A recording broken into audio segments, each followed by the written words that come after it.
Time is running out for the Miller camp. The Mr. Pringles crew and driver Scott Pierce helping them any way they possibly can. Some of the bracket arms to hold the skid fin in place if they can get it up there and get it screwed on in time. The other boats going out for Heat 3A, the Cellular One.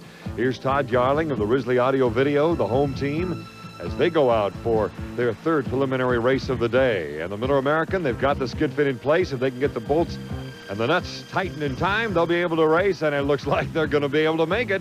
The Miller American being hoisted up and into the Ohio River, and a date with the Cellular One and the rest of the field. And that field is very interesting. The Budweiser with the Cellular One and the Miller American, and the Risley, four of the better boats here in 1987.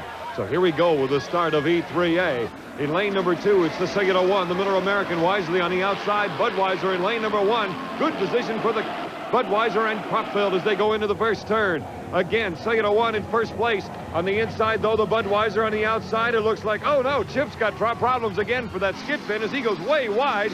In the meantime, rocking and a-rolling is the Cellular One with Steve Reynolds. He maintains good boat speed this time as he goes down the back chute. Where's the Budweiser? It's a rooster tail back as the Cellular One goes down the back chute. That's the best start yet for Reynolds. He's got a lot of air under the boat. Look out! The Cellular One is flipped. Steve Reynolds and the Cellular One has blown over on the back chute. Somehow the Budweiser was able to get by him and the patrol boats. In the meantime, the race obviously has stopped. Flares have been shot out from the start-finish line tower. It appears that the boat is still floating. What is left of it, it appears it is right side up. The divers and the paramedics, the crowd obviously very concerned. The boat sitting right side up. The cockpit appears to be intact. Of course, this is an enclosed cockpit with an F-16 canopy on top to protect Steve Reynolds, the driver. At this stage, certainly no report on his condition. You see the helmet being taken off of Steve. That is it. One of the crew members of the Cellular One holding on to it. The boat is floating. Steve is being brought back in a rescue boat at this time to the ambulance. This is Steve Woomer, the owner of the Cellular One, being consoled by Bernie Little. But Steve is being brought back. Again, we do not know his condition, and he will be taken to a hospital immediately. We'll be right back.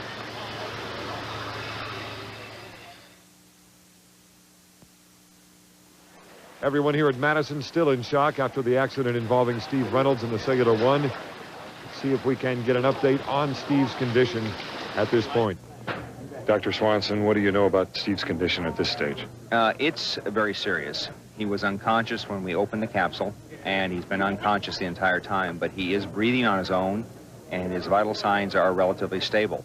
At the present time, we can tell he had a broken arm, but we can't really be sure of the rest of his injuries. But obviously, by being unconscious, it's serious. And he's been taken to Indianapolis? He's being taken by their air ambulance to Indianapolis Trauma Center. Going down the backstretch, Steve Reynolds had a sizable lead over the Budweiser and Jim Cropfield. As you know, a brand new boat, still really not dialed in, but Reynolds was pushing. He wanted to win. And the competitiveness inside of him pushed him, and he pushed this boat. As you see, the right sponson goes up, and then that mass of air is caught under the boat, hurls it through the air, ripping off the left sponson, and then impact. The accident itself really goes beyond description, as Jim Cropfield barely avoids the accident.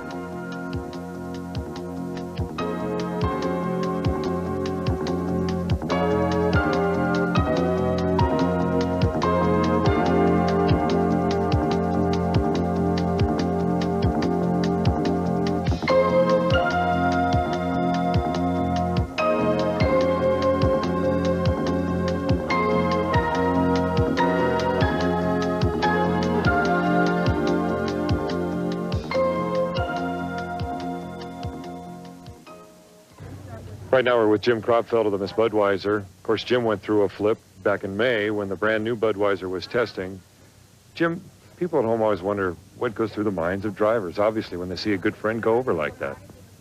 Well, the only thing I was concerned, first of all, I was concerned with when Steve went over. I saw him going, and I heard on the radio that Steve's going over, and then about that time he reached a peak, and the boat, I was on his inside back about 200 feet, but as the boat reached its peak, it started falling over in front of me. And I didn't know where to go, so there was a patrol boat to my left. I could see up a couple hundred yards, but we were probably going 160, 170 mile an hour, and I just shot through the infield and circled around. I saw this boat crash down alongside me, and I came back in. But I thought he was upside down because the last time I saw the boat, it was upside down. And Lauren said it on the radio that he's right side up, and he said he thought he saw the canopy come open. So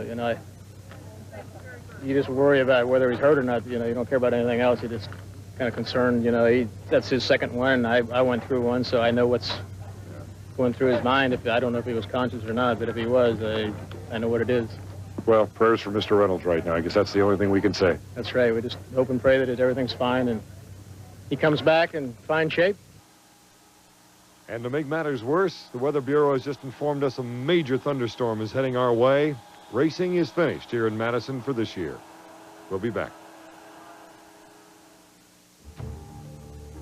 With black clouds looming overhead, and by virtue of points, the Miss Budweiser has been awarded the Indiana Governor's Cup for 1987. Jim Kropfeld, the winner, and by points, Cellular One, number 2. Hi, Jim. Well, I guess you found out that you are the official winner now by points since the weather is not going to allow a final heat. That's the way the rule book states that things are supposed to be done. We have rules, I guess, to back up problems that occur during the week, and that's what happened this weekend. And with the bad weather and Steve's accident and the Coast Guard going to close the river, that reverts back to the point system. And luckily, we won both of our heats, and nobody else won 2 heats, so that puts us on top. Yeah. Anyway, congratulations, though, on your effort today. You do get 3 in a row now here in 1987. That's true, we do. I hate to win them this way. I'd rather be out there like Steve and I were at first lap, but breaks to the game and things like that happen, and we just wish Steve the best. And well, we have had delays from the very, very beginning, and then the accident with Steve, and then, of course, the weather, the horrible storm coming in. I guess we all got to remember that the sun comes up every day, so we'll go on from here and go on through the 87 circuit. Okay, Jim? That's right. We'll keep trying. Okay. I'm Don Poyer. Thanks to Jim Hendrick for helping out today, as he always does and does very well. And we will see you again. Thanks for joining us.